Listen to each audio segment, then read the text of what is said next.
இயேசு கிறிஸ்துவின் நாமத்தில் உங்கள் அனைவரையும் அன்போடு கூட வாழ்த்துக்கிறேன். இன்றைக்கு நாம் தியானிக்க போகிற தலைப்பு, புதுப்பிக்கப்பட்ட மனம் என்றால் என்ன? What is a renewed mind? வசனம் ரோமர் 12:2.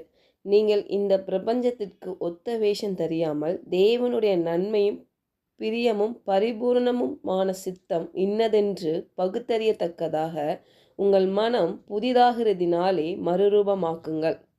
இந்த பிரபஞ்சம் அப்படின்னா உண்மையான தேவனை அறிந்து கொள்ளாதபடி அந்த மனம் குருடாக்கி வைத்திருக்கிற அந்த பிசாசின் காலம் பாருங்க. 2 கொரிந்தியர் 4:4. தேவனுடைய சாயலாய் இருக்கிற கிறிஸ்துவின் மகிமையான சுவிசேஷத்தின் ஒளி அவ்விசுவாசிகளாகிய அவர்களுக்கு பிரகாசமாயிராதபடிக்கு இப்பிரபஞ்சத்தின் தேவனானவன் அவர்களுடைய மனதை குருடாக்கினான். அதாவது தேவனுடைய நன்மையும் பிரியமும் பரிபூர்ணமான சித்தம் அறிந்து கொள்ளாதபடி அவங்க மனம் எப்படி இருக்குதா? குருடா இருக்கிறது. அந்த பிரபஞ்சத்தில் இருக்கிற நாம் அதே மாதிரி இல்லாமல் நாம் எப்படி இருக்கணும்னா, தேவனுடைய நன்மையும் பிரியமும் பரிபூர்ணமான சித்தம் இன்னதென்று பகுத்தறியத்தக்கதாக நம்ம மனம் புதிதாக வேண்டும். பாருங்க, நம்ம வெளியே தோற்றத்தில் நான் சபைக்கு நான் கரெக்டாக போகிறேன், நான் தேவனை உண்மையாக நான் நேசிக்கிறேன், நான் தவறாமல் ஜெபிக்கிறேன், ஆனாலும் எனக்கு பயம் இருக்குது, தோல்வி தாக்கி கொண்டு இருக்குது, நான் தொடர்ச்சியான குற்ற உணர்வில் நான் வாழ்ந்து கொண்டு இருக்கிறேன் அப்படின்ட்டு இருந்தீங்கன்னா, அப்போ வெளி தோற்றத்தில் தான் நீங்கள் எப்படி இருக்கிறீங்க? நான் ஒரு கிறிஸ்தவனாக இருக்கிறேன், ஆனால் உள்ளே எப்படி இருக்குது? மனது புதுப்பிக்காமல் இருக்குது. மனதை புதுப்பித்தல் அப்படின்றது அசல் நிலைக்கு மீட்டெடுப்பதை குறிக்குது.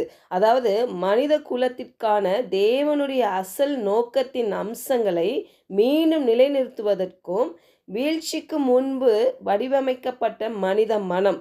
அதாவது தேவன் ஆதாம் ஏவாளை உருவாக்கும் பொழுது அப்போ வைத்தார் பாருங்க, அந்த ஒரிஜினலாக அந்த மனம். அவங்க பாவம் செய்து வீழ்ச்சி அடைஞ்சதுக்கு அப்புறம் இல்லை, அதுக்கு முன்பு அவங்களுக்கு எப்படி வைத்தாரோ அந்த மனம் அப்படியாக இருக்க வேண்டும் என்று தேவன் இங்கே விரும்புகிறார். அதாவது 1 பேதுரு 1:14, நீங்கள் முன்னமே உங்கள் அறியாமையினாலே கொண்டிருந்த இச்சைகளின்படியே இனி நடவாமல் கீழ்ப்படுகிற பிள்ளைகளாக இருந்து. அன்றைக்கு ஆதாம் ஏவாளும் பாருங்க, அவங்க தெரிஞ்சே செய்யலை, வஞ்சிக்கப்பட்டார்கள் என்று தான் எழுதியிருக்குது வேதத்தில். அப்போ பாருங்க, அவங்க அறியாமையினாலே கண்டிப்பாக இது இவ்வளோ பிரச்சனை இருக்குது தெரிஞ்சிச்சுன்னா அதை அந்த பிசாசுக்கு செவி சாய்ச்சிருக்கவே மாட்டாங்க பாருங்க.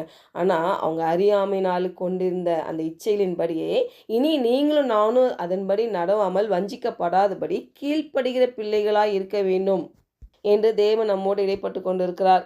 பாருங்க, மனம் அப்படின்னும் போது உணர்ச்சிகள் மற்றும் விருப்பம் நிறைந்தது தான் பாருங்க. அதை நம்ம புதுப்பிப்பதன் மூலம் பாருங்க மறுரூபமாக்கப்படுகிறோம். புதுப்பிக்கப்பட்ட மனம் என்பது வெறும் நேர்மறையான மனமோ இல்லாட்டி மத ரீதியான மனமும் இல்லை. இது தேவனுடைய வார்த்தையால் பதிக்கப்பட்ட ஒரு மனம்.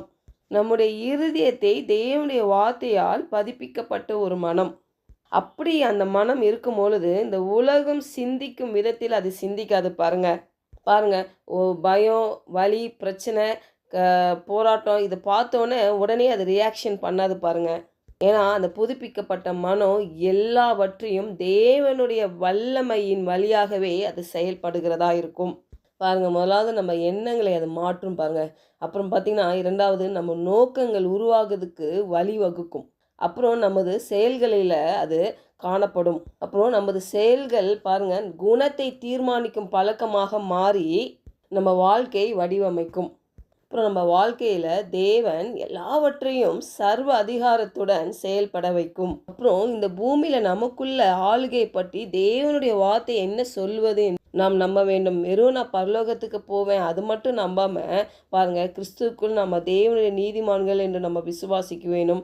பாருங்கள், எதிரிகளின் மேலே நம்மளுக்கு வல்லமை இருக்குது, அதிகாரம் நமக்கு கொடுக்கப்பட்டிருக்குது என்று விசுவாசிக்க வேண்டும்.